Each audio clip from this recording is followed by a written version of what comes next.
My Stirling single part 62, planning the job of making a special dummy steam whistle mounted on the cab, using only a photograph for reference. I wonder if I can make this blow out a bit of steam. The first part of this job is possibly the most important.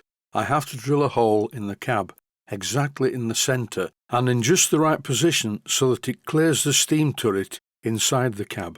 More about this later. To make this look right, the reference point is really the distance between the two spectacle frames. Once I'd made a mark on the cab using a felt tip pen, I confirmed its position by measuring again from each side to the edge of the cab, and yes, it is in the middle. The cab doesn't look too good at the moment because it's about halfway through the rubbing down process. Once it's all nice and smooth, it should look much better after the next application of the Great Northern Green colour. Drilling the hole is a bit nerve-wracking. If the drill skids all over the paint, then I have a problem. I don't want to use a centre punch on this cab because parts of it are soft soldered. With a small twist drill in the Proxon motor tool, I initially rotate the chuck by hand only, to make an impression in both the paint and the brass of the cab. I'm drilling the hole just slightly above the mark. There's a reason for this. With very little clearance, inside the cab, right behind where this hole is the turret. If I'm going to make this dummy whistle puff out a bit of steam when the main whistle valve is pushed, I need to make a one-off, very special steam union. Because on this engine there really is not much room between the spectacle plate and the turret inside the cab. I drilled a small hole first, and then I went up a size to 1/8. The hole in actual fact doesn't need to be bigger than this, but I'm taking no chances. This one is okay for the moment. Using a 5/16 twist drill, I deburr the hole at both sides.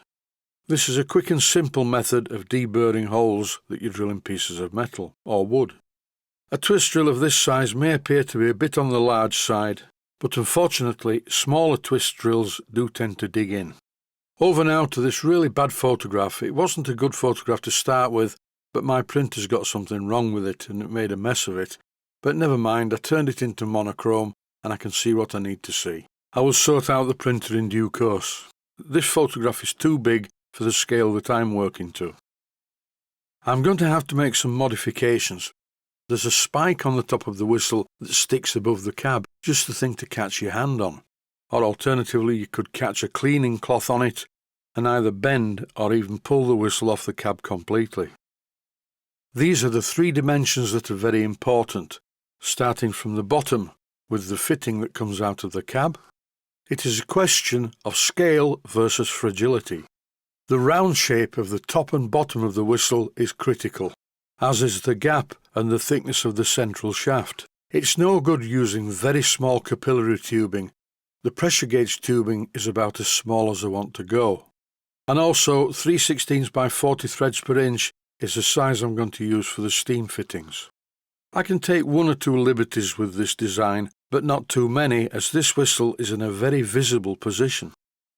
I had a rummage in my box of bits, and I found a very small PM Research elbow, threaded 3/16 by 40 threads per inch. Then I fitted a couple of PM Research adapters, and when this is all put together it should look quite like the photograph. Then I found what looked at first like a suitable piece of brass, but on closer inspection it's too big. Perfect for 7¼ inch gauge, but not so good for 5-inch gauge. When I take some measurements from the hole in the cab to the top of the cab, I have about 1½ inches to play with maximum. In this clip I'm assembling the PM Research elbow as well as a couple of PM Research adapters. To tighten all these parts together I'm using 2 adjustable spanners. It's important that these fittings do not look new. On the full size they do show signs of spanner marks.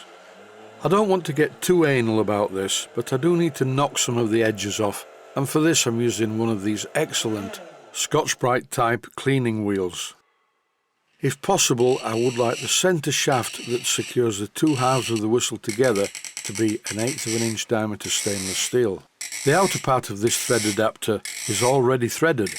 What I'm doing is threading the inner part 5BA. The whys and wherefores should become apparent in the next episode when I assemble the whistle. Here I've temporarily fitted a 5BA bolt just to make handling the part a bit easier. It is slightly overscale, I am aware of this, but if I make it any smaller, it's going to very quickly become blocked with limescale. Here's a shot of another Stirling single. It is of course number 1 that's currently in the National Railway Museum in York. Here you can clearly see how the spike is above the cab, so that's really not going to happen. The good thing is, this whistle is going to be quite close to the safety valve cover, which is a huge thing.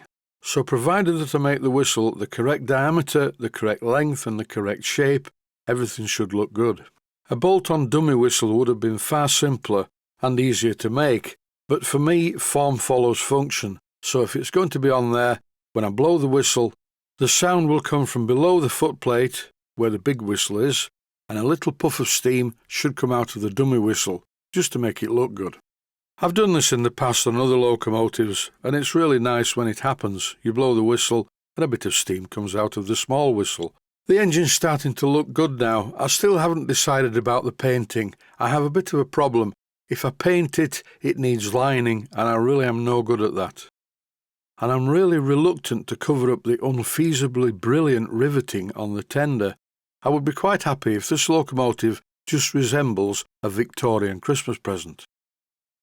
I found a suitable piece of metal to make the bell of the whistle from. I'm not sure what it is, it's a funny colour.